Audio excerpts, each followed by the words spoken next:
Hola, mi nombre es Fernando Álvarez y le doy la bienvenida a la explicación del procedimiento experimental y los cálculos y análisis de resultados de su práctica número 1. Bien, veamos aquí que en el procedimiento experimental nos hablan de las fuerzas concurrentes. Pues básicamente estos sistemas o este experimento consiste en un sistema de fuerzas, como el nombre lo dice, pero que pasan a través de un mismo punto. A ese es el que se le conoce como sistema de fuerzas concurrentes. Se dice que a este sistema se le puede reemplazar con una sola fuerza, ¿verdad? O un vector evidentemente, que tenga el mismo efecto que el sistema de fuerzas, ¿sí? Uno solo que haga lo mismo que los otros dos. Entonces a ese vector se le conoce como el resultante, que ya hemos visto en la teoría cómo calcularlo. Pero bien, análogamente, pues a que se puede encontrar ese vector resultante, este sistema también se puede equilibrar por medio de otro vector que, ¿qué características tiene? Pues nada más que tenga la misma magnitud, sin embargo la dirección debe ser opuesta. ¿Para qué? Pues para equilibrar, como dice su nombre, el sistema. Y otra característica es que, pues desde luego su línea de acción pasa por el mismo punto de concurrencia, es decir, por el punto donde se planteaban inicialmente las dos fuerzas. Entonces, para dar seguimiento al procedimiento experimental, vamos a ingresar a este simulador, que es básicamente este que tengo acá, y vamos a trabajar con esas dos secciones, la sección de explorar 2D y la sección de laboratorio. Entonces, veamos aquí la sección de explorar 2D. En esta, nosotros pues tenemos nuestro espacio de trabajo, ¿verdad?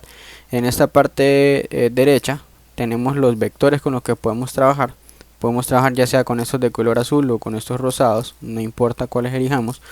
La diferencia es que básicamente lo que nos da es un espacio de trabajo distinto. Si trabajamos con los azules es en este plano y los rosados pues nos da otro plano. Ahora bien, ustedes pueden elegir, como les menciono, con cuál quieren trabajar.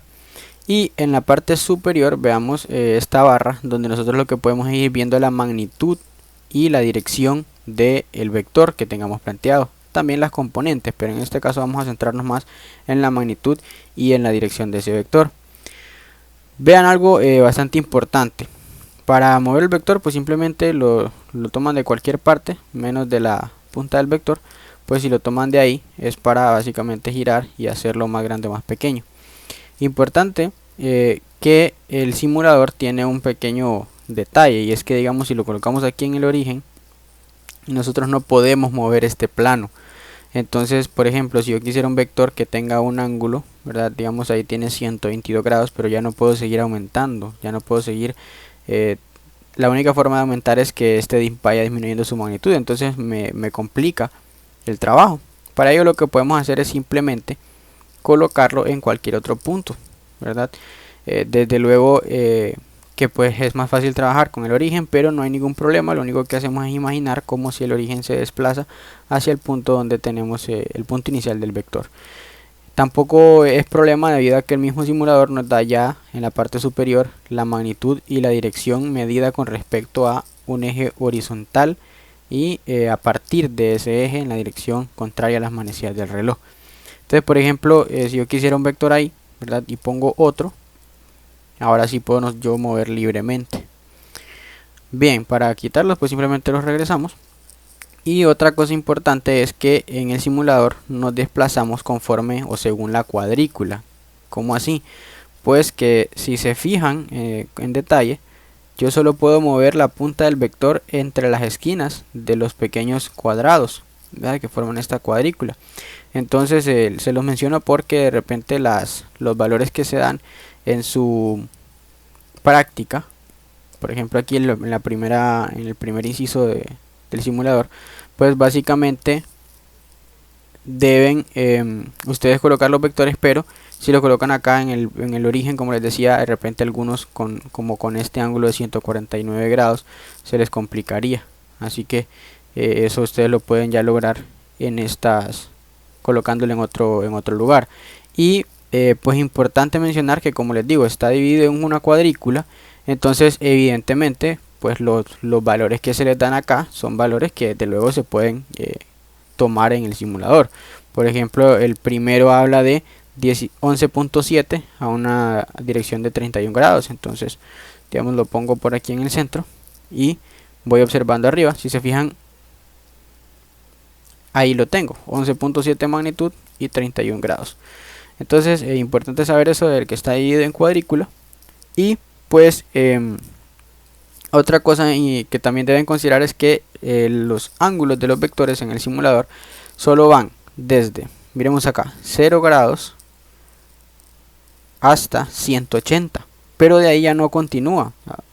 Es decir, que va de 0 a 180 o de 0 a menos 180. Entonces, importante considerar eso para de repente cuando tengan un vector, cuando quieran hacer una resta de vectores en el que, pues, por ejemplo, ustedes tengan que invertir un vector, como lo vimos en la teoría, 180 grados, ¿verdad? Cuando restan vectores, uno de los vectores, el que está restando, se invierte 180 grados. Entonces, lo que yo les aconsejo en ese caso es restarle 180 grados a su vector. ¿Por qué? Puesto porque es igual restárselos o sumárselos, ¿cierto? Sumarle o restarle 180 grados lo va a invertir de la misma manera. Pero si se lo suman les va a dar un ángulo obviamente mayor a 180 y puede causar confusiones. Entonces, digamos, tengo este vector a 45 grados y lo quiero invertir, mejor le resto 180, que básicamente serían acá menos 135. Más fácil, ¿verdad? Entonces eso tómenlo en cuenta. Y pues si ustedes veamos a las opciones. Si ustedes quieren de repente sumar dos vectores, vamos a colocar aquí un vector. Valga mencionar que el método que se usa para sumar aquí dos vectores es el método del triángulo, el del paralelogramo no, o su generalización, que es el método del polígono, ¿verdad? Entonces, digamos, dados esos dos vectores A y B, que arbitrariamente los he puesto, yo solo pongo la opción de suma y esa me da el vector. Así que yo simplemente lo que debo hacer es recolocarlo, ¿verdad? Donde debe de ir, desde el inicio, ¿verdad? Que básicamente sería el origen, hasta la punta del último vector que se trazó.